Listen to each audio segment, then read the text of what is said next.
பெற்றோரோட மனசுக்கு தெரியும் எதிர்காலத்துல அவங்க என்னவா ஆகணும்னு. மனச தொடர்ந்து வாழ்க்கையில ஒரு தனி தைரியமும் தன்னம்பிக்கையும் வேணும். மனச முழுமையா நம்பி முழு மனசோட வாழ்க்கையில வெற்றி காண மனதோடு பேசலாம் வாங்க. தொடர்புக்கு 0443632994 0443327777. இன்னைக்கு நம்ம நிகழ்ச்சியில மனநல மருத்துவர் ருத்ரன் வந்திருக்காங்க. வணக்கம் டாக்டர், இந்த நிகழ்ச்சிக்கு நீங்க வந்ததுக்கு. இன்னைக்கு இருக்கிற சூழ்நிலையில நீங்க பேப்பர்ஸ் டிவிஸ் எல்லாம் எடுத்துக்கிட்டோம்னா இன்னைக்கு அந்த சின்ன குழந்தைகளுக்கு மது கொடுத்து அந்த மது கலாச்சாரத்தை ஊக்குவிக்கிற ஒரு செய்தியை நீங்க பாத்திருப்பீங்க. அதே போல கோயம்புத்தூர்ல இருக்கக்கூடிய ஒரு +2 மாணவி கூட மது குடிச்சிட்டு ரோட்ல பண்ண கலாட்டாவும் நம்ம பாத்திருப்போம். இப்ப சிறு வயதிலேயே இந்த மாதிரியான பழக்கங்கள் உங்களுக்கு எப்படி ஏற்படுத்தப்படுது? இதற்கான விழிப்புணர்வை என்னவா இருக்கணும்? இந்த குறிப்பிட்ட 2 பேர் இருக்காங்க இல்லையா, இந்த சின்ன குழந்தையும் இந்த பொண்ணும், இவங்களை பத்தி எல்லாருமே பேசுனதுலயே அவங்களுக்கு அது ஒரு டிட்டரண்டா தான் இருக்கும். அவங்க என்கரேஜ் பண்ற மாதிரி இருக்காது. பட் குழந்தைங்களுக்கு பொதுவா யாருமே மதுவை ஊத்தி கொடுத்து அதை ஒரு பழக்கத்துக்கு அடிமைப்படுத்தணும் அப்படின்னு நினைக்க மாட்டாங்க. இது ரெண்டும் ஒரு ஃப்ரீ கேசஸ் தான். அவங்க அந்த 4 இளைஞர்களும் ரொம்ப முட்டாள்கள். அவங்களுக்கு அது ஒரு வேடிக்கை மாதிரி, ஒரு விளையாட்டு மாதிரி மடத்தனமா பண்ணிருக்காங்களே தவிர அதுல அந்த குழந்தைய ஒரு பெரிய குடிகாரனா ஆக்கணும் வருங்காலத்துல அப்படின்ற எண்ணத்தோட எல்லாம் பண்ணிருக்க மாட்டாங்க. அந்த குழந்தை அப்படி ஆகிறதுக்கான வாய்ப்பு இந்த ஒரு நிகழ்ச்சினால வந்துடாது. மது பழக்கத்தினால தனக்கு ரொம்ப கேவலம் அவமானம் வந்திருக்குன்னு தெரிஞ்ச அந்த பொண்ணுக்கு இப்ப தீவிரமான மனச்சோர்வு தான் ஏற்படுமே தவிர மறுபடியும் குடிக்கணும் அப்படின்ற எண்ணம் கண்டிப்பா வராது. சோ இதனால எல்லாம் வந்துடாது. மது பழக்கம் அப்படின்றது ஆர்வத்துலதான் எப்பவுமே ஆரம்பிக்கும். மத்தவங்க திணிக்கிறதால அது ஆரம்பிக்கவே ஆரம்பிக்காது. இப்போ கரூர்ல இருந்து கௌரி வெயிட் பண்ணிட்டு இருக்காங்க. கௌரி வணக்கம். இன்னைக்கு என்னமா இந்த நிகழ்ச்சியில பகிர்ந்துக்க போறீங்க? வணக்கம் மேடம், நான் கரூர்ல இருந்து பேசுறேங்க. சொல்லுங்கம்மா. எனக்கு இப்போ 24 வயசு ஆகுதுங்க. சரிங்க. இப்ப எனக்கு என்ன பிரச்சனை அப்படின்னா, ஒரு 10 இயர்ஸ்க்கு முன்னாடி இருந்து ஃபுல் அண்ட் ஃபுல் நைட் ஃபுல்லா எனக்கு அதாவது நடந்த விஷயங்கள், நடக்க போற விஷயங்கள், இது எத்தனையுமே கனவா எனக்கு வந்துருதுங்க. அதாவது நாளைக்கு ஒரு விஷயம் பண்ண போறேன் அப்படின்னா அது நாளைக்கு பண்ணிட்டேன் அப்படிங்கிற மாதிரியே எனக்கு கனவுல வந்துருது. ஒரு நிமிஷமா, நேத்து என்ன கனவு வந்தது? முடிஞ்சிருச்சு அப்படிங்கிற மாதிரி எனக்கு தோணுது. கௌரிமா, நேத்து உங்களுக்கு என்னமா கனவு வந்தது? அதாவது முக்கால்வாசி கனவு மறந்து போயிடுச்சு. நேத்து கனவு இன்னைக்கு எல்லாம் நடந்ததா? ஏதோ இந்த பாருமா, என்னமா பிரச்சனை? நாளைக்கு நான் ஆஸ்பத்திரிக்கு போகணும் அப்படின்னு நினைக்கிறேன் அப்படின்னா முத நாளே நான் போயிட்ட மாதிரி எனக்கு தோணும். கௌரிமா, அந்த மாதிரி டெய்லி கனவுங்க. எனக்கு காலையில தூங்கி எந்திரிக்கும் போது தூங்குற மாதிரி தூங்கி எந்திரிச்சோம் அப்படிங்கிற உணர்வே எனக்கு இருக்காதுங்க. உங்களுக்கு தூங்குற மாதிரி ஒரு ஃபீலிங்கே இருக்காது. ஏதோ பகல்ல எப்படி இருக்கும் அதே மாதிரிதான் நைட்லயும் இருக்கும். அப்புறம் எப்ப பார்த்தாலும் என் மைண்ட்ல ஏதாவது ஓடிக்கிட்டே இருக்கும். டாக்டர் கிட்ட, அதாவது டாக்டர் கிட்ட போனா நம்ம எப்படி பேசணும் அப்படிங்கறத பத்தி கூட என் மைண்ட்ல ஓடிக்கிட்டே இருக்கும். டிவில உங்ககிட்ட பேசணும் அப்படிங்கறத பத்தி கூட நான் நிறைய தடவை நினைச்சு பாத்திருக்கேன். கௌரிமா, எத்தனை நாளா இந்த பிரச்சனை உங்களுக்கு இருக்குமா? என்ன பிரச்சனைமா? பிரச்சனையே கிடையாது கௌரிமா. ஒரு 10 வருஷமாவே எனக்கு இருக்குதுங்க. கனவு ஃபுல் அண்ட் ஃபுல் கனவு வந்துட்டே தாங்க இருக்கும். இப்ப உங்களுக்கு வந்துட்டு இருக்கிற கனவு எல்லாமே நடக்கிற மாதிரி உங்களுக்கு இருக்கு. அதுவா உங்களுடைய பிரச்சனை? நடக்கிற மாதிரி இருக்கு, நடக்க போறது அந்த மாதிரி இருக்கு. மனசு ஒரு நிலையாவே இல்லங்க. ஓகே, உங்க கனவுல வந்தது ஏதாவது நடந்திருக்காமா அந்த மாதிரி? நடந்திருக்குதுங்க. அப்புறம் நடக்க போறது, இப்ப நாளைக்கு ஒரு பக்கம் போறோம் அப்படின்னா அது இன்னைக்கே எனக்கு நடந்துட்ட மாதிரி கனவு வருதுங்க. சார், இப்போ உங்களுக்கு கனவு வந்திருக்கு. ப்ராப்ளமே கிடையாது இந்த பொண்ணுக்கு. ஃபர்ஸ்ட் ஆஃப் ஆல் என்ன ப்ராப்ளம்மா? அதான் எனக்கு மைண்ட் ஒரு இடத்துல இருக்குமா? மைண்ட் ஒரு இடத்துல இல்ல. கரெக்ட்.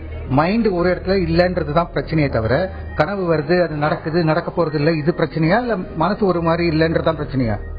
மனசு ஒரு மாதிரி இல்லங்கிறது ஏன் இல்ல? தூக்கம் இல்ல. இந்த மாதிரி ஒரு லைன்ல எல்லாம் ஒரு பிரச்சனையை சொல்ல முடியாதுமா. உனக்கு கல்யாணம் ஆயிடுச்சா? ஓகே. உங்க வீட்டுக்காரர் எங்க இருக்காரு? கூட இருக்காரா இல்ல வெளிநாட்டுல எங்கன்னா இருக்காரா? வெளியூர்ல வேலை செய்யறாரு. ஓகே. சோ நீங்க தனியா தான் குழந்தைங்களோட இருக்கீங்க, வீட்டுக்காரர் கூட இல்ல. அது தவிர உங்க வீட்டுல வேற ஏதாவது பிரச்சனைகள் இருக்கா? சொந்தக்காரங்களோட? தூங்காதீங்க. கரெக்ட். இந்த டென்ஷன் பத்தி தான் நம்ம கேள்வி இருக்கணுமே தவிர வெட்டியா கனவு வந்தது, தூக்கம் வரல, இந்த மாதிரி ஆரம்பிக்கவே கூடாது. நம்ம பிரச்சனை என்னன்றது தெளிவா சொன்னாதான் அதுக்கு ஒழுங்கான பதில் கிடைக்கும். சோ பேசிக்கா இந்த தனிமை இருக்கு, கூட சப்போர்ட் இல்லைன்ற ஒரு பயம் இருக்கு, ஒரு படபடப்பு இருக்கு, ஒரு பதட்டம் இருக்கு. இத்தனை காரணங்களும் தான் உங்களுடைய தூக்கத்தை சரியாக, நிம்மதியாக, ஆழமாக ஆக்கல. இதுதான் உங்க பிரச்சனைக்கு காரணமே தவிர கனவு உங்க பிரச்சனை இல்ல. முதல்ல கனவுதான் பிரச்சனைன்னு சொல்றத நிறுத்துங்க. இன்னைக்கு நாம பேசுறது நேத்து கனவுல வந்ததுன்ற மாதிரி கூட உங்களுக்கு இல்ல. ஏன்னா இதுக்கு நீங்க திட்டம் வேற போட்டிருக்கீங்க பேசணும்னு. சோ இது இல்ல பிரச்சனை. இந்த தனிமையில உங்க கூட இருக்கிற சூழல் எப்படி இருக்குன்னு பாருங்க, அதுல என்னெல்லாம் சிக்கல்னு பாருங்க, அந்த சிக்கலை எப்படியெல்லாம் சரி பண்ணணும்னு பாருங்க. இப்படித்தான் இந்த பிரச்சனையை அணுகணுமே தவிர என் கனவை சரி பண்ணணும் அப்படின்றது தனிப்பட்ட முறையில அனாவசியமான ஒரு விஷயம். கனவு வராத மனுஷனே கிடையாது. தினமும் எல்லோருக்கும் கனவு வரும். சிலருக்கு அது ஞாபகம் இருக்கிறது, கொஞ்சம் அளவு ஞாபகம் இருக்குன்னா நம்ம காலையில எழுந்து மீதியை நம்ம கற்பனை சேர்த்து அது முழு திரைக்கதையா வடிவமைப்போம். இதுதான் ஆக்சுவலா எல்லாருக்கும் நடக்கிற விஷயம். ஆழமான தூக்கம் இருந்தா கனவுகள் ஞாபகத்துக்கு வராது. உங்களுக்கு தூக்கம் ஆழமா இல்ல. ஆழமான தூக்கம் இல்லைன்னா அமைதியான மனசு இல்ல. அமைதியான மனசு இல்லைன்னா வாழ்க்கையின் சூழல் சரியில்லை. அதை எப்படி சரி பண்ணணும்ன்றத முதல்ல திட்டமிட்டு சரி பண்ணிக்கங்க. இப்போ அடுத்ததா திருப்பூர்ல இருந்து சாந்தி இருக்காங்க.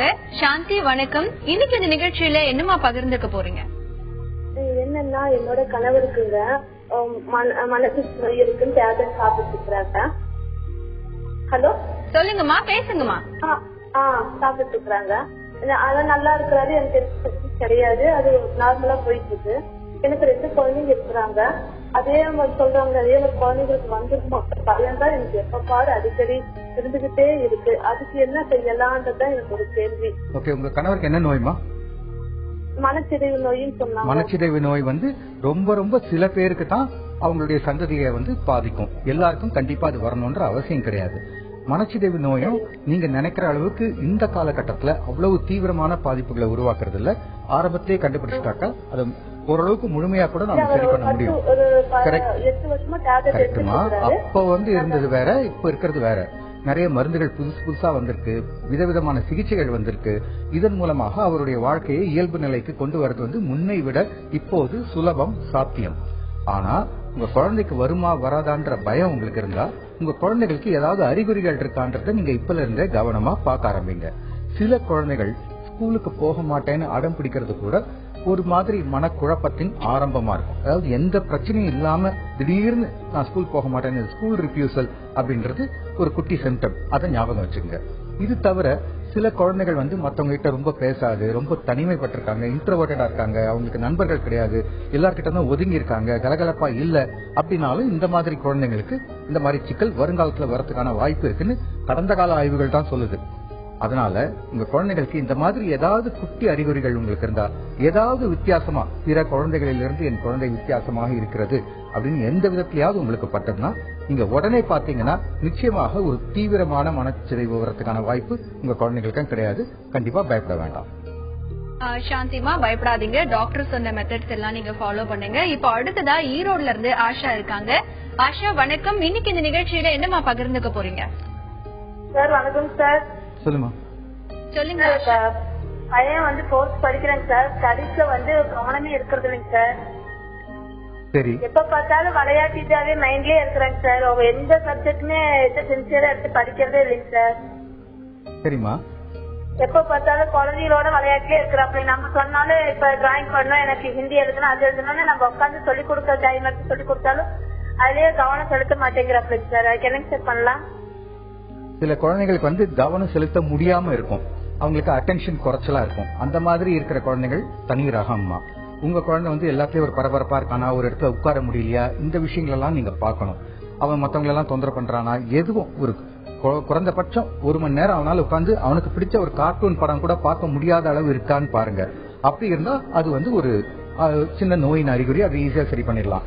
இல்ல அவனுக்கு படிக்கிறதுக்கே விருப்பம் இல்ல, விளையாடுறதுக்கு தான் விருப்பம் இருக்கு அப்படின்ற ஒரு சிச்சுவேஷன் இருந்ததுன்னா அதை நீங்க வேற மாதிரி அணுகணும். அவனுக்கு ஆரம்பத்துல நீ படிச்சா உனக்கு இந்த கிஃப்ட் எல்லாம் கிடைக்கும் அப்படின்ற மாதிரி சில தூண்டுதல்கள் நம்ம கொடுக்கலாம். படிக்காம இருந்தா என்ன ஆயிடும் அப்படின்னு அவன் கொஞ்சம் திமிரோட சில குழந்தைகள் இருக்கும். நீ படிக்காம இருந்தா உனக்கு நான் சாப்பாடு போட மாட்டேன், உன்னை அடிப்பேன், வீட்டை விட்டு விரட்டுவேன், இதெல்லாம் ஒத்து வராது. அவனுக்கு நான் உன் கூட பேச மாட்டேன் அப்படின்னு சொல்லிடுங்க. வீட்டுல இருக்கிற அப்பாவும் அம்மாவும் தங்கிட்ட பேசலன்றதுதான் ஒரு குழந்தைக்கு மிகப்பெரிய தண்டனையா இருக்கும். அதனால நீ படிச்சாதான்ப்பா பேச்சு, நீ படிக்காத வரைக்கும் உங்ககிட்ட பேச்சும் கிடையாது, ஒண்ணும் கிடையாது. ஒரு ஈவினிங் அவங்க கூட நீங்க பேசாம இருந்துருங்க. மறுநாள்ல இருந்து அவங்க தானா கொஞ்சம் அடங்கி வருவான். ஆஷா, இப்ப டாக்டர் சொன்ன மாதிரி இந்த அணுகுமுறையை உங்க பையன் கிட்ட நீங்க கடைபிடிங்க. நிச்சயமா இந்த பிரச்சனையில இருந்து நீங்க வெளியே வரலாம். இப்போ தஞ்சையில இருந்து கண்ணன் இருக்காரு. கண்ணன் வணக்கம். இன்னைக்கு இந்த நிகழ்ச்சியில என்ன பகிர்ந்துக்க போறீங்க கண்ணன்?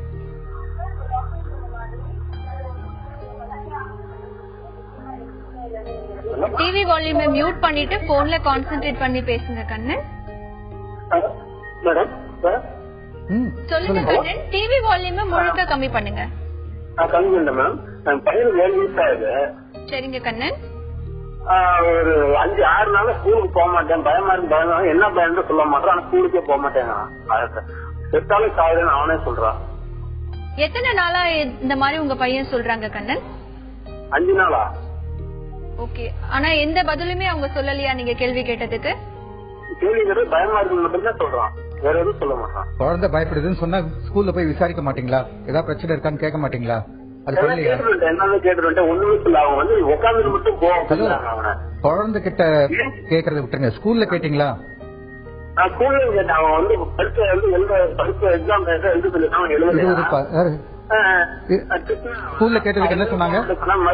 ஹலோ ஹலோ, நிதானமா சொன்னாதான் மத்தவனுக்கும் புரியும் இல்லையா? ஸ்கூல்ல என்ன பதில் சொன்னாங்க? ஸ்கூல்ல வந்து இது போல எடுத்தாலும் அழுகுறான் அப்படின்னு சொல்றாங்க. முதல்ல இருந்து அழறானா இப்பதான் அழறானா? இப்பதான் 4-5 நாளா தான்.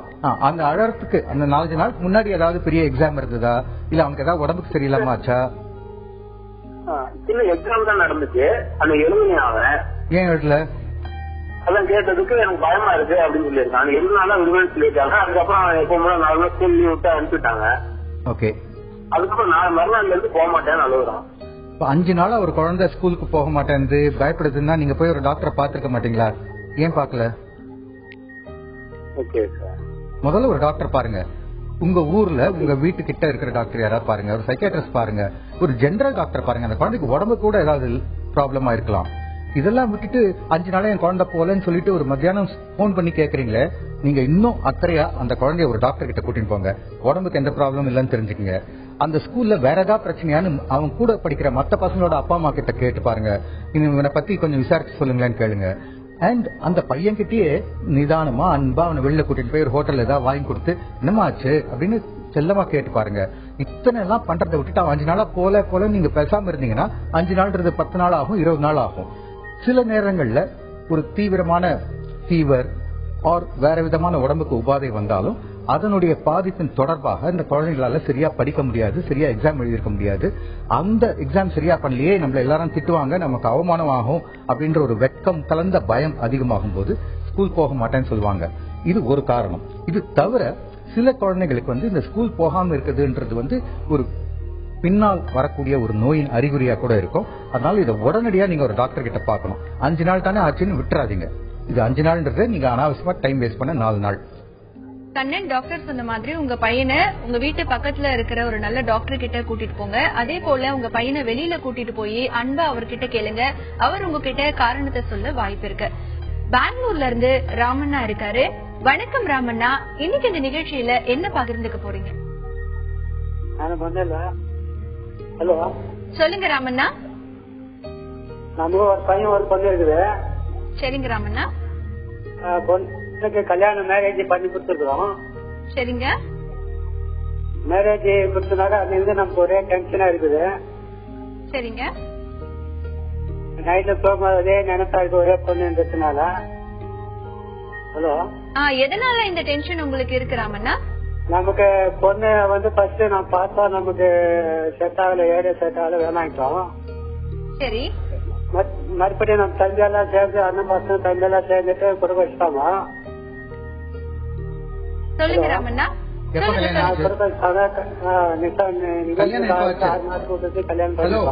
உங்க பொண்ணுக்கு எப்ப கல்யாணம் ஆச்சு? அந்த பொண்ணுக்கு எப்பங்க கல்யாணம் ஆச்சு? ராமண்ணா, உங்க பொண்ணுக்கு எப்ப கல்யாணம் ஆச்சு? 3 மாசம் ஆச்சு. உங்களுக்கு பிடிக்கலையா மாப்பிள்ளைய? ஆமா, நமக்கு மாப்பிள்ளை பிடிக்கல. பிடிக்கலன்னா ஏன் பண்ணி வச்சுங்க? நம்ம தம்பி எல்லாம் சொல்லி ஏற்பாடு பண்ணிட்டாங்க. மத்தவங்க எப்படி ஏற்பாடு பண்ணுவாங்க உங்க பொண்ணுக்கு, நீங்க பண்ணாம? சோ பேசிக்கா உங்க மேல தான் தப்பு. இப்ப என்ன, சரி கல்யாணம் பண்ணியாச்சுல, அந்த பொண்ணு நல்லா இருக்கா இல்லையா, சந்தோஷமா இருக்காளா இல்லையா? சந்தோஷமா இருக்கா. அப்புறம் என்ன பிரச்சனை உங்களுக்கு? நமக்கு மனசாவே குழப்பமா இருக்குது. பாருங்க, உங்க பொண்ணுக்கு ஒரு கல்யாணம் பண்ணணும்னு ஆசைப்பட்டீங்க, பண்ணி வச்சுட்டீங்க. உங்களுக்கு அந்த மாப்பிள்ளை பிடிக்காம இருக்கலாம், பட் உங்களுக்கு பிடிக்குதா, உங்க சம்பந்திக்கு உங்களை பிடிக்குதா, இதெல்லாம் நமக்கு முக்கியமே கிடையாது. அந்த பொண்ணுக்கும் அந்த பையனுக்கும் ஒருத்தர் பிடிக்குதான்னு பாருங்க. அவங்க சந்தோஷமா இருந்தா போதும். எனக்கு பிடிக்கணும், என் அப்பாவுக்கு பிடிக்கணும், என் தாத்தாக்கு பிடிக்கணும், என் பக்கத்து வீட்டு ஆட்டுக்குட்டிக்கு பிடிக்கணும், இதெல்லாம் தேவையில்லை. உங்களுக்கு அனாவசியம். இனிமேல் அவங்க 2 பேர் வாழ்க்கை, அவங்க வாழ்க்கையில நீங்க குறுக்கிடாம அவங்களுக்கு பிரச்சனை கொடுக்காம இருந்தாவே அவங்க வாழ்க்கை நல்லா இருக்கும். அண்ட் அவங்க வாழ்க்கையில ஏதாவது பிரச்சனை வரும்போது அதை பத்தி கவலைப்படுங்க. அதுக்கு ஆரோக்கியமா ஒரு முடிவெடுங்க. இப்ப ஐயோ என் பொண்ணு கொடுத்துட்டேன், ஐயோ என் பொண்ணு கொடுத்துட்டேன்னா நீங்க பேசுற பேச்செல்லாம் உங்க பொண்ணு மனசுக்கும் போய் சேரும், பதியும். ஒருவேளை இந்த பையன் சரியில்லையோன்னு தேவையில்லாம அந்த பொண்ணுக்கு ஒரு குழப்பம் வரும். அந்த குழப்பத்தினால கணவன் மனைவிக்குள்ள பிரச்சனைகள் வரும். இந்த மாதிரி எல்லாம் ஆகாம இருக்கணும்னா, உங்களுக்கு பிடிக்கலன்னா சும்மா இருங்க. கல்யாணம் பண்ணதுக்கு அப்புறம் பிடிக்கல பிடிக்கும் என்ற கதையே தேவையில்லை. இது அவங்க வாழ்க்கை, அவங்கள வாழ விடுங்க. தொடர்ந்து கள்ளக்குறிச்சியில இருந்து ஸ்ரீனிவாசன் இருக்காரு. ஸ்ரீனிவாசன் வணக்கம். இன்னைக்கு இந்த நிகழ்ச்சியில என்ன பகிர்ந்துக்க போறீங்க? மேடம் சொல்லுங்க ஸ்ரீனிவாசன். மேடம் என் பேர் ஸ்ரீனிவாசன், வயசு 25ஆவது. சொல்லுங்க. எனக்கு இன்னும் மேரேஜ் ஆகல. ஆனா எனக்கு விஷயம் என்னன்னா, ஃபியூச்சர்ல நான் எப்படி இருக்க போறேன்ற விஷயத்த யோசிக்கும் போது மனக்குழப்பத்திலே நிறைய பாதிப்பு அதிகமாகுது. ஃபியூச்சர்லனா எந்த மாதிரி, கல்யாணமா இல்ல வேலை பத்தின ஒரு பயமா, எந்த மாதிரி பயம் உங்களுக்கு இருக்கு ஸ்ரீனிவாஸ்? ஸ்ரீனிவாசன் லைன்ல இருக்கீங்களா? வேலையை பத்தி. சரி, நீங்க என்ன படிச்சிருக்கீங்க? இப்போ நீங்க வேலையில இருக்கீங்களா இல்லையா? நான் இப்ப வேலையில இல்ல, நான் 10th படிச்சிருக்கிறேன். இவருக்கு வேலையை பத்தியும் கல்யாணம் பத்தியும் ஒரு பயம். 10th அப்புறம் ஏன் படிக்கல? 10th அப்புறம் வீட்டுல படிக்க வைக்கலாங்க. சரி, அதுக்கப்புறம் வேலையே தெரியல. 10th 15 வயசு முடிஞ்சு போச்சு. இப்ப 25 வயசு, 10 வருஷம் என்ன பாருங்க. இது வரைக்கும் நான் போட்டோஷாப் கத்துட்டு இருந்தேன், டிசைனிங் ஒர்க் பண்ணிட்டு இருந்தேன். போட்டோஷாப் 1 வருஷத்துக்கு மேல ஆகாதுமா கத்துக்க. வேலை செய்யறியா இல்லையாப்பா? ஆனா வேலை எதுவும் செய்யல. என்னோட ஃபேமிலியால நான் என்ன பண்ணல. ஃபேமிலியால ஏன் பண்ணல? என்ன பிரச்சனை ஃபேமிலில? வீட்டுல கடன் அதிகமாயிடுச்சு. ஓகே. அதனால என்ன பண்ணிட்டாங்க, என்ன எந்த வேலைக்கும் போக கூடாது, நீ வீட்டுக்கு வா, வீட்டுக்கு வந்துட்டு வேற வேலைக்கு போ. வீட்டுல கடன் அதிகமாச்சுன்னா நீ வேலைக்கு போனா தானப்பா அவங்களுக்கு ஹெல்ப்ஃபுல்லா இருக்கும். கடன் அதிகமாயிடுச்சு நீ வேலைக்கு போகாதன்னு ஏன் சொல்றாங்க உங்க வீட்டுல? கடன் உன்னால உன்னால்தான் கடன் ஆச்சா? எனக்கு ஆமா. ஏன் என்னால கடன் ஆயிடுச்சுன்னா, அப்பா கடன் நிறைய வாங்கிட்டு கொஞ்சம் ஆள் எல்லாம் போயிட்டாரு. நான் தான் பாத்துக்கிறேன். இப்ப நான் ஸ்டுடியோ, எனக்கு போட்டோ எடுக்க தெரியும், வீடியோ எடுக்க தெரியும், எனக்கு பிசினஸ் நல்லா தெரியும். ஆனா என்ன முன்னேற முடியல. போட்டோ எடுக்க தெரியும், வீடியோ எடுக்க தெரியும், எனக்கு போட்டோஷாப் தெரியும், நான் மட்டும் வாழ்க்கையில ஒரு பெரிய போட்டோகிராஃபராவோ அது ஒரு முழு நேர தனிப்பட்ட லாபம் தரக்கூடிய தொழிலாவோ ஆக்குறது இந்த காலகட்டத்தில் கஷ்டம். ஏன்னா இப்ப எல்லாருமே படம் எடுக்கிறது சுலபமாக்குற அளவுக்கு அந்த கருவிகள் வந்தாச்சு. சோ இன்னொரு விதமா இதை அப்ரோச் பண்ணணும். அதுக்கு நிறைய பேரை கான்டாக்ட் இருக்கணும். இந்த மேரேஜ் புரோக்கர்ஸ், ஏஜென்ட்ஸ் இவங்களோட எல்லாம் கான்டாக்ட் வச்சுக்கணும். அப்பதான் இந்த கல்யாண ஃபங்க்ஷனுக்கு எல்லாம் கூப்பிடுவாங்க. இந்த மாதிரி எப்படி நம்ம பிசினஸ் டெவலப் பண்ணணும்னு தான் யோசிக்கணுமே தவிர, எனக்கு 10 வயசுக்கு அப்புறம் நான் படிக்கல, எங்க வீட்டுல கடன் ஆயிடுச்சு, அந்த மாதிரி பழசையே நினைச்சிட்டு இருந்தா ஒண்ணுமே பண்ண முடியாது. சோ இதுதான் தொழில்னு டிசைட் பண்ணியாச்சுன்னா இதுல போக்கஸ் பண்ணி இந்த பிசினஸ்ல கான்டாக்ட் நிறைய தேவை. யாராவது சும்மா ஹலோ வாமா எனக்கு போட்டோ எடுத்துக்கூடன்னு கேட்க மாட்டாங்க. அந்த பையன் நல்லா எடுக்கிறான்னு ஒரு 4 பேர் சொல்லணும். சோ கிடைக்கிற ஒவ்வொரு நிகழ்ச்சியும் ரொம்ப சிறப்பா எக்ஸ்ட்ரா உழைப்போட செஞ்சு கொடுக்கணும். அவன் கொடுக்குற காசுக்கு இவ்வளவு பண்ணா போதும்ன்ற நிலைமையை விட்டுட்டு இதை பெஸ்டா பண்ணுவேன், இன்னொன்னும் முந்தைய விட பெஸ்டா பண்ணுவேன் அப்படின்னு பண்ணா அதை பார்த்துதான் இது டெவலப் ஆகும். இப்படி டெவலப் ஆகத்தான் அந்த தொழில முன்னேற முடியும். அதை விட்டுட்டு பழசையே நினைச்சிட்டு இருந்து எனக்கு வாழ்க்கையை பத்தி பயமா இருக்குன்னு சொல்லிட்டு இருந்தாக்கா அது பிரயோஜனம் இல்லை. அண்ட் இது மட்டுமே இன்றைய காலகட்டத்தில் ஒரு முழு நேர தொழிலாக இருப்பதற்கான சாத்தியங்கள் எனக்கு சரியா தெரியல. இதை பத்தி பிசினஸ் பத்தி எல்லாம் அறிவுரை சொல்றதுக்கு எனக்கு கெப்பாசிட்டியும் கிடையாது, தகுதி கிடையாது, அதுக்கான திறமை அறிவு எதுவுமே கிடையாது. சோ இதை பத்தி தெரிஞ்ச ஒருத்தர் கிட்ட போய் நான் இந்த தொழில எப்படி முன்னுக்கு வரலாம்னு கேட்டு பாரலாம். இன்னொரு விஷயம் இது தவிர நாம வேற என்னெல்லாம் செய்யலாம், நம்மளால தனியா செய்யறதுக்கு காசு இல்லைன்னா நமக்கு ஒத்து வரக்கூடிய நண்பர்களோடு சேர்ந்து கூட்டாக என்ன செய்ய முடியும், இந்த மாதிரி யோசிச்சுதான் அடுத்த கட்டத்தை நோக்கி போக முடியும். ஸ்ரீனிவாசன், இப்ப டாக்டர் சொன்ன மாதிரி கடந்த காலத்தை பத்தி நீங்க யோசிக்கிறத மறந்துருங்க. அடுத்து புதுசா என்ன வாய்ப்புகள் இருக்கு அப்படிங்கறத நீங்க வெளி உலகத்துக்கு வந்து பார்க்கும்பொழுதுதான் ஜெயிப்பதற்கான வாய்ப்புகள் ரொம்பவே அதிகமா இருக்கும். இப்ப அடுத்ததா பெங்களூர்ல இருந்து கலைவாணி இருக்காங்க. கலைவாணி வணக்கம். இன்னைக்கு இந்த நிகழ்ச்சியில என்னமா பகிர்ந்துக்க போறீங்க? வணக்கம் சார். நான் என் பையனை பத்தி பேசலாம். சொல்லுங்க கலைவாணி. இங்க +2 ஃபெயில் ஆகி போனதுனால நான் அவனை எடுத்து நீங்க பசங்க சேர்ந்து கொஞ்சம் கத்துக்க கூடாத பழக்கம் சிகரெட் எல்லாம் கத்துக்கினதுனால அவனை கூப்பிட்டு போய் அங்க சென்னையில சேர்த்துட்டேன். இருக்கிறேன் அங்க 1 வருஷம் ஹாஸ்டல்ல இருந்து படிச்ச வரைக்கும் நல்லா படிச்சான். அப்புறம் ஹாஸ்டல்ல எல்லாம் என்னால இருக்க முடியாது, பண்ண முடியாது, நான் தனியா ரூம்ல தங்கி படிக்கிறேன் அப்படின்னு சொன்னான். சரி படிக்கிறானேன்னு சொல்லிட்டு ரூம்ல தனியா தங்க வச்சு படிக்குது. இப்ப பார்த்தா அவர் யூஸ் பண்றாங்க பார்க்கும்போது எனக்கு ரொம்ப அவனை படிச்சு வைக்க நல்லா ஒரு இது ஆகணும்னு நான் நினைக்கிறேன். ஆனா அவன் இந்த சட்ட பழக்கத்துக்கு போகும்போது எனக்கு வேதனையா இருக்கு. அதனாலயே நான் இங்க இருந்து இப்ப அவனுக்காகவே பெங்களூர்ல இருந்து சென்னைக்கு போயிடலாமான்னு யோசனை பண்ணிட்டு இருக்கிறேன். பாருமா, அந்த பையனுக்கு இந்த பழக்கங்கள் இருக்கிறது வந்து அவன் உடலுக்கு கெடுதல். ஹான்ஸ் மாதிரியான பொருட்கள் போடுறதால ஒரு மந்த நிலை தான் உருவாகவே தவிர அது வந்து மற்ற போதைப் பொருட்கள் மாதிரி எந்தவித உற்சாகத்தையோ ஊக்கத்தையோ அவனுக்கு கொடுக்க போறது இல்லை. அவனை மந்தமாக்கிட்டு இருக்கோம். நாளுக்கு நாள் அவன் கெப்பாசிட்டி குறைஞ்சிட்டு வரும், எல்லாத்துலயும் இன்ட்ரெஸ்ட் அவனுக்கு போயிட்டு வரும். அதனால இந்த பழக்கத்துல இருந்து அவனை கொண்டு வரதுக்கு அவனுக்கு நீங்க ஃபர்ஸ்ட் அதுக்கான ஏற்பாடுகள் செய்யணும். நீங்களா குடிச்சு அவனை தொந்தரவு பண்ணி அழுது நீ வரலன்னா நான் செத்து போயிடுவேன்ற மாதிரியான பிளாக்மெயில் எல்லாம் பண்ணி ஒரு டாக்டர் கிட்ட கூட்டிட்டு போனா அது சரியாவே வராது. அவனுக்கா வந்து நான் பண்றது சரியில்லைன்ற ஒரு ஃபீலிங் வரும். அப்போ அவனுக்கே என்னால விட முடியல, எனக்கு ஹெல்ப் வேணும்னு கேட்கும் போதுதான் அதுக்கு முழுமையான ட்ரீட்மெண்ட்டை முறையாக கொடுக்க முடியும். மோரோவர் அவன் வந்து ஆரம்பத்திலேயே அவன் சிகரெட் எல்லாம் பிடிக்க ஆரம்பிச்சான்றதுக்காக பெங்களூர்ல இருந்து மெட்ராஸ் கூட்டி வந்தது வந்து எனக்கு ஒரு புரியாத விஷயம். பெங்களூர்ல கிடைக்கிற சிகரெட் வந்து சென்னையிலயும் கிடைக்கும், பாம்பேலயும் கிடைக்கும், எல்லா இடத்துலயும் கிடைக்கும். சோ அதுக்காக தான் ஒரு பையனை நீங்க இடம் மாத்தினது ஒரு சரியில்லாத விஷயம். ரெண்டாவது சரியில்லாத விஷயம், அவன் ஹாஸ்டல்ல எனக்கு பிடிக்கல, நான் தனியா ரூம் எடுத்துக்கிறேன்னா ஓகேமா தங்கிக்கோ, தனியா தங்கிக்கோ, சந்தோஷமா இருன்னு சொல்றது. ஹாஸ்டல்னா ஒரு குறைந்தபட்ச கட்டுப்பாடு இருக்கும், ஒரு பேசிக் டிசிப்ளின் இருக்கும். அது கூட இல்லாம தனியா அவன் இஷ்டத்துக்கு ஆடுறதுக்கு நீங்க தான் வழிவகுத்து கொடுத்துட்டீங்க. சரி, உங்க மேல தப்பு, நீங்க குற்ற உணர்ச்சி எல்லாம் உங்களுக்கு இனிமேல் தேவையில்லை, ஏன்னா அதை ஒண்ணு நீங்க இனிமேல் மாத்த முடியாது. அந்த பையன் கிட்ட நீ பண்றதெல்லாம் சரியில்லைன்னு சொல்றதுக்கு யாராவது ஒருத்தர் வேணும். அது வந்து அழுது சொல்லக்கூடாது, கோபப்பட்டு சொல்லக்கூடாது, மிரட்டக்கூடாது. அவன் கிட்ட பார் இதெல்லாம் பண்ணா உன் வாழ்க்கை நெக்ஸ்ட் ஸ்டெப் இது, அடுத்தது இது, இன்னொரு 5 வருஷத்துல நீ வந்து நடுத்தரில் நாய் மாதிரி திரிவ, கேஷுவலா, அவ்வளவு கேவலமா சொன்னாலும் அதை கேஷுவலா சொல்லணும். அப்படி சொன்னாதான் சில பேருக்கு உரைக்கும். அது சொல்லும் போது அவன் அந்த போதைக்கு உட்பட்டு இருக்கிற நேரத்துல சொன்னா அவனுக்கு மண்டையில ஏறாது. சாதாரணமா காலையில எழுந்துக்கிறான், அவர் குளிச்சுட்டு டிஃபன் சாப்பிடுறான், கொஞ்சம் ரிலாக்ஸா இருக்கானா அந்த டைம்ல இதை பத்தி அவங்ககிட்ட பேசி நீ இதை விட்டாதான் அடுத்த ஸ்டெப் வாழ்க்கையில நாம போக முடியும்ன்றத அறிவுறுத்துங்க. உங்களுக்கு அது பண்ண முடியல, உங்களுக்கு அழுக வருது, கோபம் வருதுன்னா உங்க குடும்பத்துல வேற யாராவது இருப்பாங்க, ஆர் அவனுடைய ஃப்ரெண்ட்ஸ், அவன் ஃப்ரெண்ட்ஸோட அப்பா அம்மா யாராவது அவன் கொஞ்சம் மரியாதை வச்சிருக்கிற ஆளு வச்சு அவங்க கிட்ட பேச வைங்க. கலைவாணி, இப்ப டாக்டர் சொன்ன மாதிரி உங்க பையன் சாதாரணமா இருக்கிற நிலையில இந்த போதைப் பொருள் பயன்படுத்துறதுனால என்னென்ன கஷ்டம் எல்லாம் வரும் அப்படிங்கறத எடுத்து சொல்லுங்க. இல்ல உங்களால முடியல அப்படின்னாலும் உங்க குடும்பத்துல இருக்கிற யாராவது ஒருத்தரையாவது அவர்கிட்ட சொல்லுவாங்க. இந்த பிரச்சனையில இருந்து உங்க பையன் மீண்டு வந்துருவான். அடுத்ததா திருப்பூர்ல இருந்து கார்த்தி இருக்காரு. கார்த்தி வணக்கம். இன்னைக்கு இந்த நிகழ்ச்சியில என்ன பகிர்ந்துக்க போறீங்க கார்த்தி? வணக்கம் மேடம். சொல்லுங்க கார்த்தி. மனம் டாக்டர் கண்டிப்பா பேசலாம், சொல்லுங்க. மனம் வந்து பயங்கர பழக்கத்துல இருக்குதுங்க. என்னது? ஒரு நிலையான முடிவு எடுத்து ஒரு வேலையை செஞ்சுட்டு இருக்கும்போது திடீர்னு வந்து அந்த வேலையை விட்டு வர மாதிரி இருக்குது. என்ன வேலை? டெய்லரிங் வேலைங்க. ஓகே.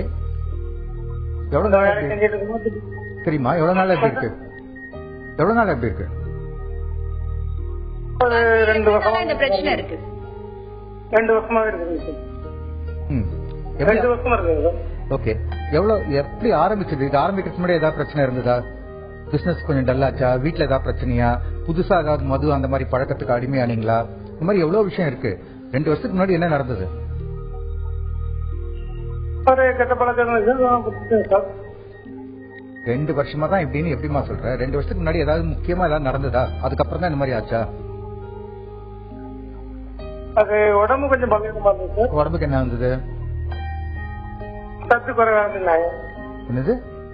சத்து குறைவு மன உடம்புக்கு சத்து இல்லைன்னா உடம்புக்கு சத்து இல்லைன்னா ஒழுங்கா சாப்பிட்டு சத்து சேர்த்துக்கலாம். அது இல்ல விஷயம். ஏதாவது நோய் மாதிரி வந்ததா? டிபி ஏதாவது வந்ததா? ஏன்னா சில பேருக்கு டிபிக்கான மருந்து சாப்பிட்ட பிறகு கொஞ்சம் மனச்சோர்வு வரதுக்கு வாய்ப்பு இருக்கு. அதனால அது இல்லன்னும் போது ஒண்ணுமே காரணமே இல்லாம ஒரு மனச்சோர்வு வருதுன்னா என்ன வயசு இப்போ? 32 சார். ஒண்ணுமே காரணம் இல்லாம சில பேருக்கு மனச்சோர்வு வருதுன்னா அது உள்ளுக்குள்ள சில கெமிக்கல்ஸ் வந்து சரியான முறையில இயங்கல அப்படின்னு தான் அர்த்தம். அதை சரி செய்யறதுக்கு மருந்துகள் இருக்கு. ஆனா எனக்கு செய்யற வேலையில நாட்டமின்மை, விருப்பமின்மை தான் பிரதானமா இருக்கு. வேற எந்த பிரச்சனையும் இல்ல.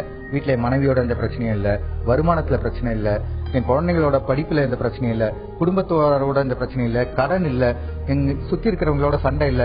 இது எதுவுமே இல்லாம எனக்கு சும்மா நான் டல் ஆயிட்டு வரேன் நாளுக்கு நாள் அப்படின்னா தான் இந்த மாதிரி நீங்க யோசிக்கலாம்.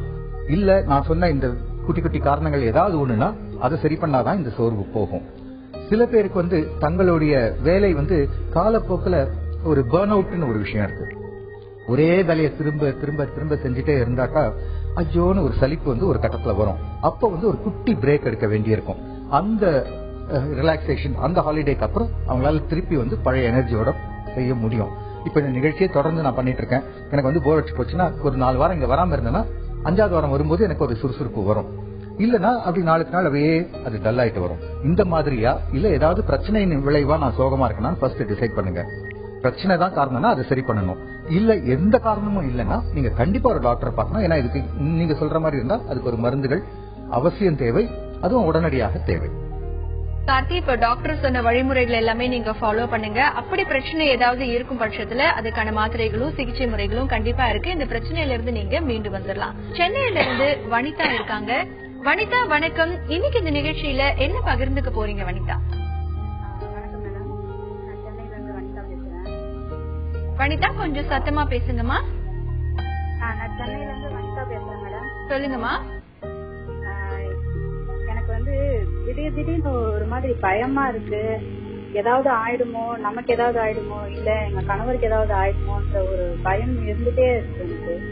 எப்போ இந்த பயம் இருந்துட்டே இருக்குமா? ஏதாவது இப்போ நார்மலா சப்போஸ் டிவி பாத்துட்டு இருந்தாலும் அந்த யோசனை வந்து எனக்கு அப்படியே போயிட்டே இருக்கு. இப்போ வேலை செஞ்சுட்டு இருந்தா கூட யாராவது ஏதாவது பேசினாலும் இது வந்து கடைசி வார்த்தையா, இது வந்து கடைசி வேலையா அப்படின்ற ஒரு இது இருந்துட்டே இருக்கு எனக்கு. எவ்வளவு நாளா இருக்குமா இது? இப்ப கொஞ்ச நாளா இருக்கு. ஆனா அதுக்கு முன்னாடி சின்னதுல இருந்தே வந்து எனக்கு நான் திடீர்னு செத்து போயிடுவேணும், ஏதாவது திடீர்னு ஏதாவது ஆயிடுமோ, திடீர்னு செத்து போயிடுவேணும்னு சொல்லிட்டு எனக்கு சின்ன வயசுல யாராவது திடீர்னு செத்து போயிட்டாங்களா உங்க வீட்டுல? இல்ல சார், அது வந்து பக்கத்துல ரிலேஷன்ஸ் இல்ல பக்கத்து வீட்டுல அந்த மாதிரி யாராவது இல்ல, அவங்க உடம்பு சரியில்லாம தான் இறந்துருக்காங்க. இருந்தாலும் திடீர்னு நமக்கு அந்த மாதிரி ஆயிடுமோன்ற அந்த சின்னதுல இருந்து அப்பப்போ வந்து போகும். ஆனா இப்ப வந்து அப்பப்போ வருது. ஏதாவது ஒரு சின்ன ஒரு தலைவலியோ இல்ல ஒரு செஸ்ட் பெயினோ அந்த மாதிரி ஏதாவது வந்தாலும் எனக்கு அந்த மாதிரி எண்ணம் வருது. இப்ப வந்து என் கணவர் மேலயும் அந்த மாதிரி ஒரு இது ஆயிடுச்சு. இப்ப வண்டியில போகும்போது ஏதாவது ஆக்சிடென்ட் ஆயிடுமோ. போன மாசம் எனக்கு 32 வயசு ஆகுது. அவருக்கு உங்க ஹஸ்பண்டுக்கு? ஹஸ்பண்டுக்கு 40 வயசு ஆகுது. ஓகே. அவருக்கு ஏதாவது பிபி சுகர் ஏதாவது இருக்கா?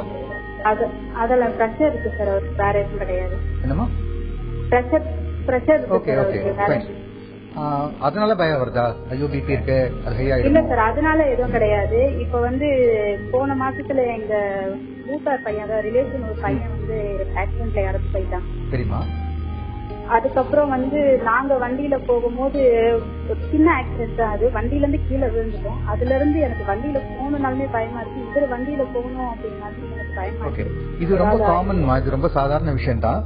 பொதுவா சின்னதுல இருந்தே வந்து சாவுன்னா ஒரு பயம், செத்து போயிட்டா என்ன ஆகும் தெரியாதுன்ற ஒரு பெரிய பிரமை, இந்த குழப்பம் நிறைய குழந்தைகளுக்கு இருக்கும். அதை வந்து அவங்க வீட்டுல இருக்கிறவங்க சரி பண்ண முடியும். அட்லீஸ்ட் உங்க குழந்தைங்களுக்கு வந்து சாவுறது ஒன்னும் பெரிய விஷயம் இல்ல, எல்லாரும் சாவ போறோம், செத்தாலும் ஒன்னும் ஆயிடாது அப்படின்ற மாதிரி ஒரு தைரியத்தை கொடுத்து வளர்க்கணும். தவிர சாவுன்றது அப்படியே ஒரு பெரிய விஷயம், அப்புறம் பேயா சுத்துவாங்க, வீட்டுல வந்து சாப்பிடுவாங்க, இலை போடணும், அந்த மாதிரி கதெல்லாம் சொல்லாம வளர்த்தீங்கன்னாவே பாதி பிரச்சனை சால்வ் ஆயிடும். அண்ட் ஒரு பையன் ஆக்சிடென்ட்ல, அதுவும் சொந்தக்கார பையன், க்ளோஸ் பையன் தான், அவன் செத்து போயிருக்கான். அதனால வந்து வண்டியில போகும்போது ஒரு பயம் வருது, ரொம்ப நார்மல். ரெண்டாவது, உங்களுக்கு ஒரு குட்டியா ஒரு சின்ன விபத்து நடந்திருக்கு. அந்த விபத்தின் மூலமாக அந்த பயம் வந்து ரீஇன்போர்ஸ் ஆயிருக்கு. தொடர்ந்து உங்களுக்கு பயம் அதிகமாகுது. இந்த பயம் வந்து ரொம்ப இயல்பான பயம் தான். இது வந்து காலகாலமா இருக்கும்னு அவசியம் கிடையாது. காலப்போக்கில் இது சரியாயிடும். பட் உங்களால தாங்க முடியாத அளவு இந்த பயம் இருக்குன்னா அப்போ இதுக்கு வந்து நீங்க ரிலாக்ஸ் பண்றேன், தியானம் பண்றேன், யோகா பண்றேன்னு வெட்டித்தனமா டைம் வேஸ்ட் பண்ணாதீங்க. உடனடியா மாத்திரை சாப்பிடுங்க. ஏன்னா இந்த மாத்திரைகள் மூலமாக உங்களை ஒரு மனசை கொஞ்சம் ரிலாக்ஸ் பண்ண பிறகுதான் நீங்க இனிமேல் இந்த பயம் வராம இருக்கிறதுக்கு, தொடர்ந்து ரிலாக்ஸ் பண்றதுக்கு தியானம் அந்த மாதிரி விஷயங்கள்லாம் உதவும். நிறைய பேர் பண்ற தப்பு என்னன்னா, சிக்கா இருக்கும் போது நான் தியானம் பண்ணி சிக்னஸ் சரி பண்றேன்னு மடத்தனமா நம்புறாங்க. தியானம்ன்றது ட்ரீட்மெண்ட் இல்ல, அது மெயின்டைன் பண்றது. எல்லாமே கரெக்டா இருக்கும் போது அது இனிமேல் பழுதாகாம இருக்கிறதுக்கு பாத்துக்கிறதுக்கு தான் தியானமே தவிர, ஒரு மிஷின் ரிப்பேர் ஆச்சுன்னா அதை உடனே ரிப்பேர் பண்ணணும். ரிப்பேர் பண்ண பிறகுதான் மெயின்டெனன்ஸ் நம்ம கரெக்டா பண்ண முடியும். அதனால முதல்ல இது பெரிய பிரச்சனையா இருக்கு, தாங்க முடியலன்னா உடனடியா டாக்டர் பாருங்க. இதுக்கான மருந்துகள் இருக்கு. காலங்காலமா வருஷக்கணக்கா சாப்பிடக்கூடிய மாத்திரைகளும் கிடையாது. ஒரு ஷார்ட் டேர்ம் சாப்பிட்டு படிப்படியா மாத்திரைகளையும் நிறுத்திடலாம். அப்படி பண்ணீங்கன்னா உங்களால இதுல இருந்து வெளில வந்துட முடியும். வனிதா, உங்களுக்கு இருக்கிற பிரச்சனை காலப்போக்குல சரியாயிரும். இல்ல உங்களுக்கு தாங்கவே முடியல அப்படின்னா நீங்க ஒரு மருத்துவரை பார்த்து மாத்திரைகளும் சிகிச்சைகளும் எடுத்துக்கும் பொழுது இந்த பிரச்சனையில இருந்து நீங்க விடுபடலாம். அடுத்து ராமேஸ்வரம்ல இருந்து ராஜா இருக்காரு. வணக்கம் ராஜா, இன்னைக்கு இந்த நிகழ்ச்சியில என்ன பகிர்ந்துக்க போறீங்க ராஜா? வணக்கம் மேடம். அதாவது மேடம், நான் இரவுல நல்லா தூங்குறேன் மேடம். சரிங்க ராஜா. ஆனாலும் பகல் முழுவதும் மேடம் இந்த நைட்டு ஃபுல்லா தூங்காத மாதிரியே இருக்கு மேடம். எத்தனை நாளா இந்த பிரச்சனை? இது வந்து அப்பப்போ அந்த மாதிரி சில நேரங்கள் இருக்கு மேடம், சில நேரங்கள் மாறி இருக்கு. ஆனா வேலையில எந்த ஈடுபாடும் என்னால பண்ணவே முடியல. நான் டெய்லர். என்ன வேலை? ஆமா, டெய்லர் சார். ஓகே.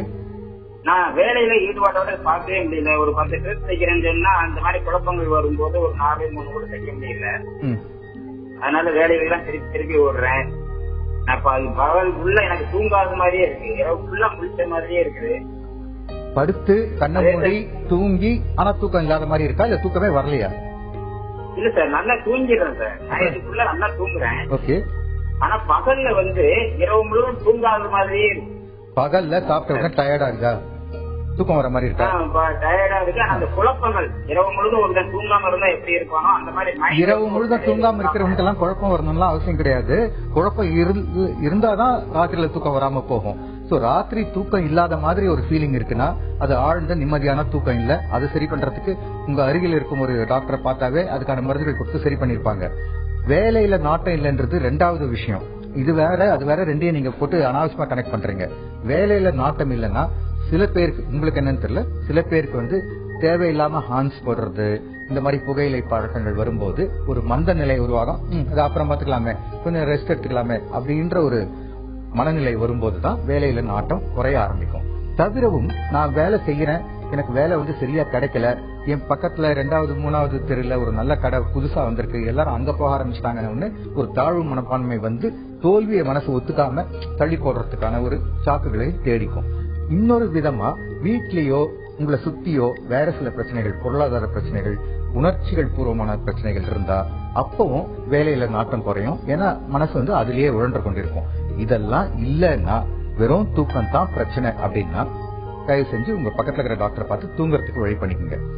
ஆர் சாப்பிட்ட உடனே சில பேருக்கு வந்து உடனடியா ஒரு மந்த நிலை உருவாகும். சாப்பிட்ட உடனே கொஞ்ச நேரம் ரெஸ்ட் எடுக்கலாம்னு தோணும்.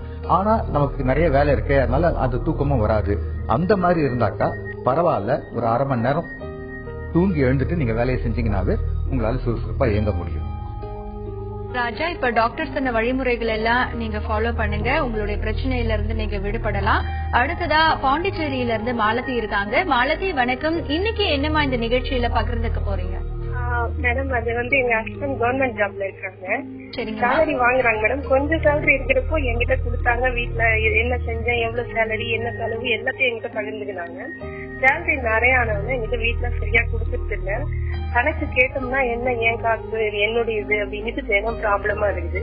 சரி நானும் கேட்க வேணான்னு விட்டுட்டா அப்படியே நிறைய காசு வீட்டுல இருந்து எதுவுமே செலவு பண்றாங்க. ஒரு 50,000 லோனு வீட்டுக்கு தெரியாத போட்டு செலவு பண்றாங்க. போன் எந்நேரம் பிஸி வருது, வீட்டுல சாப்பிட மாட்டாங்க. காலையில போனா நைட் தான் வராங்க, வீட்டுல இருக்கவே மாட்டாங்க லீவ் நாள்ல. ஏன் இது மாதிரி இருக்காங்கன்னே தெரியல. ரொம்ப நல்லவங்க, எந்த பேடா வீட்டாங்க. இப்பெல்லாம் தினம் கோச்சுக்கு தூக்கி போடுறது, சண்டை போடுறது, இது மாதிரி ரொம்ப டெய்லி டார்ச்சர் கொடுக்குறாங்க. குழந்தை எதிர இருந்து பண்ணாருங்க. பாப்பாக்கு வந்து 13 இயர்ஸ் ஆகுது, 7th படிக்கிறா. அவதில தினமும் சண்டை போடுறாங்க. ஏன் இது மாதிரி பண்றீங்க, குழந்தை மனசு பாதிக்கும். நல்லா டேலண்டா இருப்பாங்க சார் குழந்தை.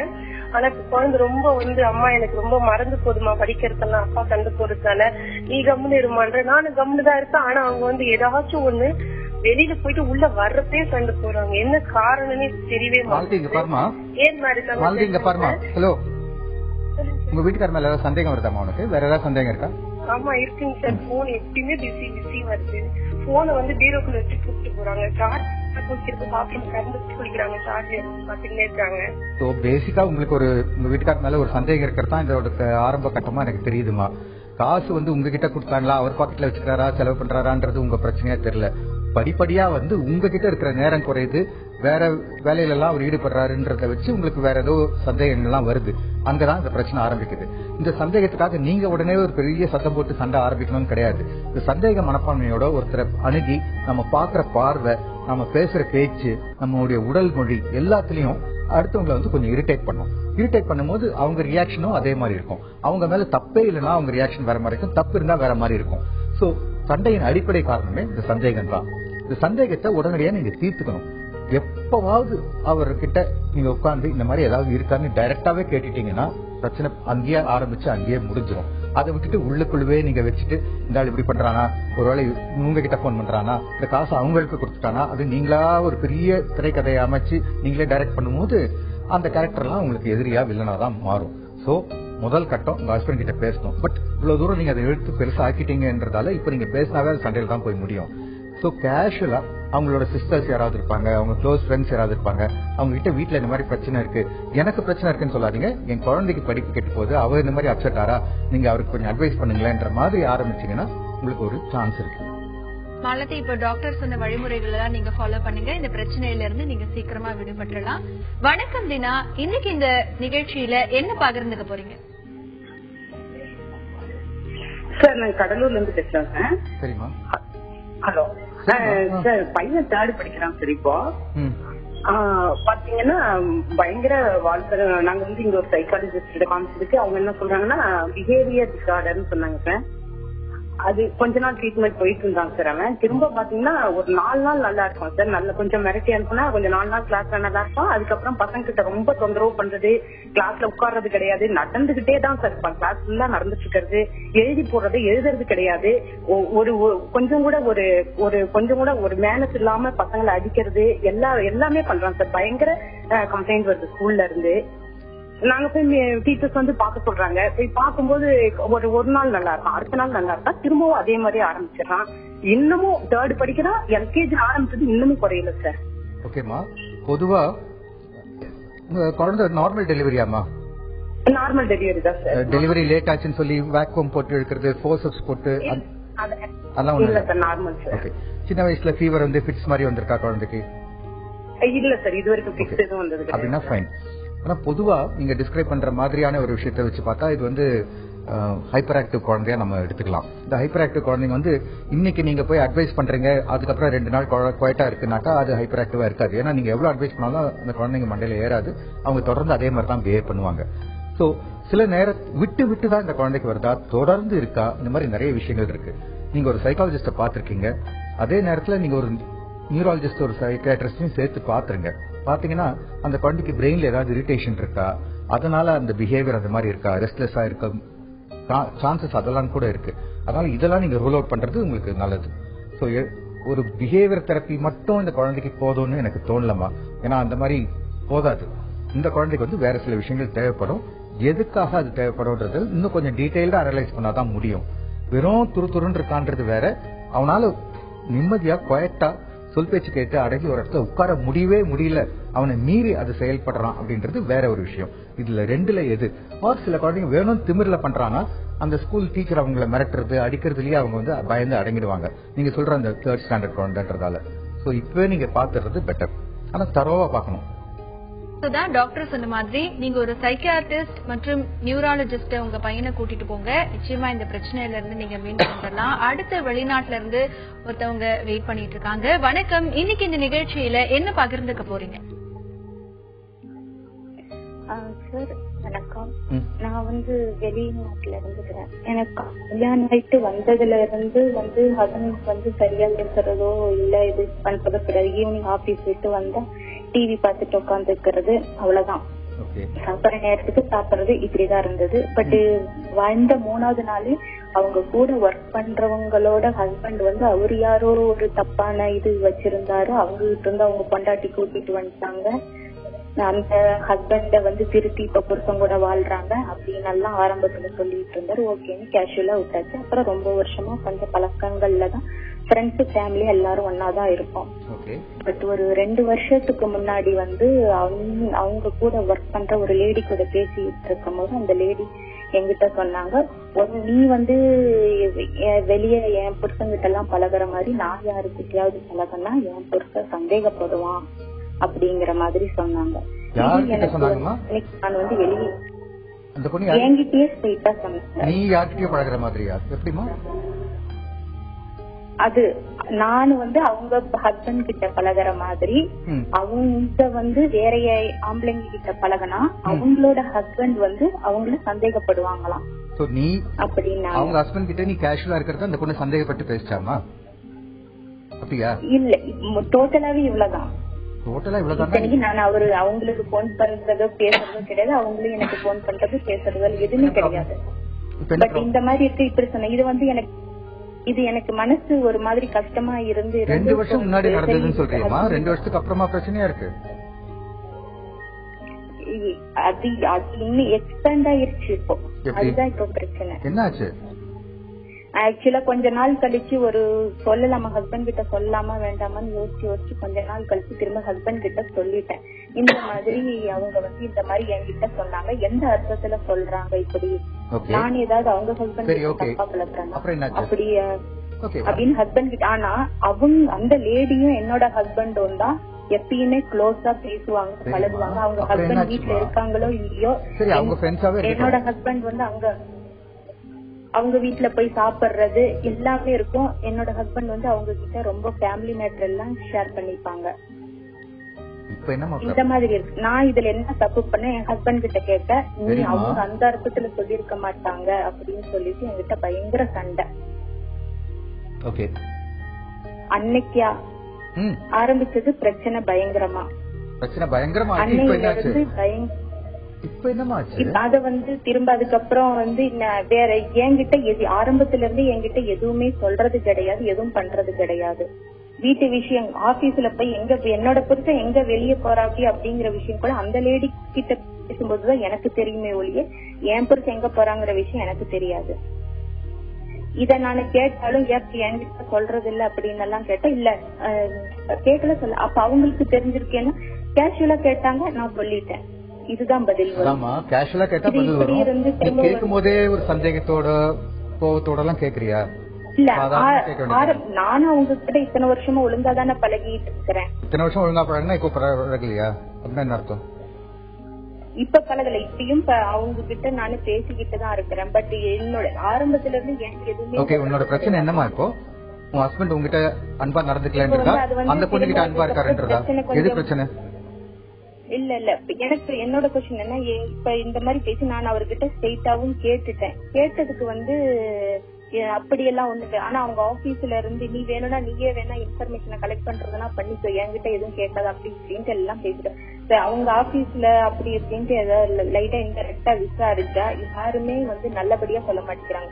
இந்த மேடம் எப்பயுமே அவரோட சாரோட ரூம்ல தான் டைம் ஸ்பெண்ட் பண்ணுவாங்க, எப்பயுமே நீங்க இல்லாத போது ஈவன் சினிமாவுக்கெல்லாம் கூட்டிட்டு போயிருக்கேன். அவங்களுக்கு புருஷம் இருக்குது. சினிமாவுக்கு போனாங்கன்னு எப்படிமா தெரியும்? அவங்களோட புருஷனே என்கிட்ட சொன்னாங்க, அவங்க புருஷனே என்கிட்ட சொன்னாங்க. நான் வந்து என் பொண்டாட்டி கிட்ட சொன்னேன், இந்த மாதிரி பண்ணாத இது தப்பு அப்படின்னு நான் என் பொண்டாட்டி கிட்ட சொன்னேன் அப்படின்ட்டு அவங்களே. சரி, இப்போ ஆக்சுவலா உன்னோட ப்ராப்ளம் என்னமா? உன் ஹஸ்பண்ட் சரியில்லைன்றதா, இல்ல அந்த பெண்ணோட ஃப்ரெண்ட்ஷிப் இருக்கிறது தப்பா, இல்ல அவங்க ஹஸ்பண்ட் கிட்ட வந்து நீ செய்தி எல்லாம் கேட்டு துப்பறிஞ்சு பண்றதா? என்னது? What is your problem? அவங்களுடைய கால் கட் ஆயிடுச்சு. இப்ப அடுத்ததா சவுதி அரேபியாவில இருந்து சாந்தி வெயிட் பண்ணிட்டு இருக்காங்க. சாந்தி, இன்னைக்கு இந்த நிகழ்ச்சியில என்ன பகிர்ந்துக்க போறீங்கம்மா? இல்ல டாக்டர் பேசினா எனக்கு வந்து ஓயாம மனசுல ஒரு பயம் இருந்துட்டே இருக்குது. சரிமா. சரிமா. ஹலோ. சொல்லுங்கம்மா. ஹலோ. பயம் இருந்துட்டே இருக்குது. ஆனா சின்ன பிள்ளைல நான் 12th படிக்கிறதுல இருந்து நான் என்ன நினைக்கிறேனோ அது அந்த மாசத்துலயோ அந்த 2 வாரத்திலயோ அது கண்டிப்பா நடந்துருது. அப்புறம் எனக்கு அந்த மாதிரி ஒரு நடக்க போகுது நம்ம ஃபேமிலிலன்னா எனக்கு உடம்புல வேர்வை வருது, கை காலெல்லாம் நடுக்க எடுக்குது, சாப்பாடு இறங்க மாட்டேங்குது. ஆனா நான் என்ன மனசுக்குள்ள அப்படி பண்ணுதோ நைட்லாம் தூக்கம் வராது. ஆனா அது ஒரு வாரத்துல அவங்க யாராவது இறந்துருவாங்க, இல்ல ஏதாவது நடந்துரும். எங்க அம்மா இறந்து 4 மாசம் ஆச்சு. ஆனா அவங்க இறந்ததுக்கு முன்னாடியே கொஞ்ச நாளாவே எனக்கு வீட்டுல வெட்டி இருக்கிற மாதிரி, ஆளுக நிக்கிற மாதிரி, கொட்டையப்படுற மாதிரி, இப்படி நிறைய ஒரு 3 தடவை தெரிஞ்சிச்சு. 3 தடவை அது தெரியும் போது 3 பேர் இறந்து போயிட்டாங்க எங்க ஃபேமிலில. அதனால எனக்கு எப்ப பார்த்தாலும் பயமா இருக்குது. ஏதாவது நடக்க போகுது. சாந்தி, இது வரைக்கும் எத்தனை ஆயிருக்குமா அந்த மாதிரி? இத்தனை வருஷத்துல எத்தனை தடவை நடந்திருக்கு? நிறைய அன்னைக்கு கூட என் மனசுல தண்ணி வரப்போகுதுன்றது தெரிஞ்சிச்சு. என்ன வந்தது? ஆனா நான் சொன்னா எல்லாரும் என்ன பைத்தியம் இருக்கு அப்படின்றாங்க, நடக்குது அப்படின்றாங்க. ஆனா எனக்கு தெரியுது ஒரு என் ஏரியாலயே யாரோ சாக போறாங்கன்னா கூட எனக்கு தெரியுது. ஆனா யாரு எங்க எப்படின்னு தான் எனக்கு தெரியல. பயமாவே மனசுல இருந்துட்டே இருக்குது. எங்க இருந்தாலும் என்ன ஒரு பயம் இருந்துட்டே இருக்குது. என்ன ஆயிடும், என்ன நடக்க போகுது, எப்படியோ நடக்க போகுது. இங்க பாருமா, சாவுக்கு மட்டும் தான் தெரியுதா இல்ல மத்த விஷயங்களும் தெரிய ஆரம்பிக்குதா? என்னங்க டாக்டர்? யாராவது செத்து போறாங்கன்ற விஷயம் மட்டும் தான் முன்கூட்டியே தெரியுதா இல்ல மத்த விஷயமும் தெரியுதா? கொலை நடக்க போதுனாலும் தெரியுது. எங்கேயோ கொலை நடக்க போனாலும் எனக்கு தெரியுது. கடைசியா எப்பமா நீ நினைச்ச ஒரு கொலை நடந்தது? ஏரியா விட்டு அடுத்த ஏரியா லக் பண்ண போற அப்படி கூட எனக்கு மனசுல படபடப்பு, அது யாருமே தெரியாது. என்னோட ரிலேஷன் இருக்காது, பார்த்துருக்க மாட்டேன். என்னுடைய எனக்கு வேர்த்து அந்த இங்க பாருமா, பேசிக்கா உனக்கு ஒரு தேவையில்லாத பயம் இருக்கு. ஏதோ ஒரு ஃப்ளூக்ல 1-2 விஷயம் நடந்ததால நான் நினைக்கிறதெல்லாம் நடந்ததுன்னு சொல்லி உனக்கு இன்னும் பயம் ஜாஸ்தி ஆயிடுச்சு. இந்த பயம் இருக்கும் போது நம்ம வீட்டுல சொந்தக்காரங்க, நெருக்கமானவங்க, கொஞ்சம் வயசாயிடுச்சுன்னா, உங்க அம்மாக்கு கண்டிப்பா வயசாயிருக்கும் உன்னோட, அவங்களுக்கு ஏதோ உடம்புக்கு வந்துருமோ செத்துருவாங்களோன்ற பயத்திலேயே திரும்ப திரும்ப அவங்க சாவை பத்தி யோசிக்க அது மனசுல ஒரு காட்சியா வரதுக்கான வாய்ப்புகள் இருக்கு.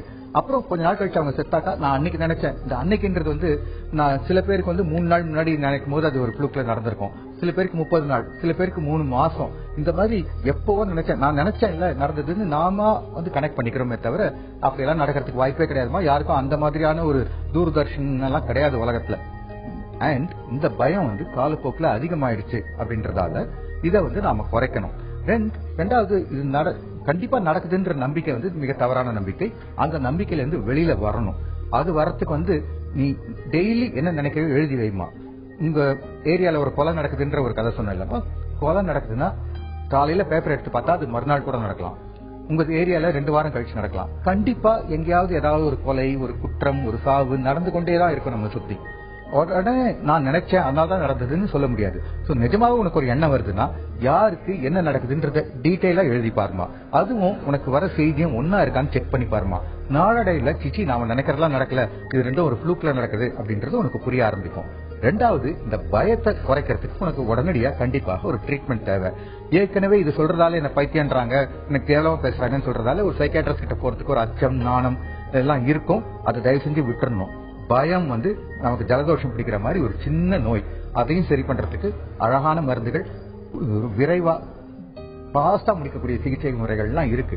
அதனால தயவு செஞ்சு போய் ஒரு சைக்கியாட்ரிஸ்ட போய் பாருமா, அது உனக்கு ஹெல்ப்ஃபுல்லா இருக்கும். சாந்தி, இப்ப டாக்டர் சொன்ன மெத்தட்ஸ் எல்லாம் நீங்க ஃபாலோ பண்ணுங்க. கண்டிப்பா உங்க பிரச்சனையில இருந்து நீங்க வெளிவந்துடலாம். இன்னைக்கு நிறைய நேர்கள் அவங்களுடைய பிரச்சனைகள்லாம் சொன்னாங்க, உங்களுக்கு நல்ல தீர்வு கொடுத்தீங்க. நன்றி டாக்டர்.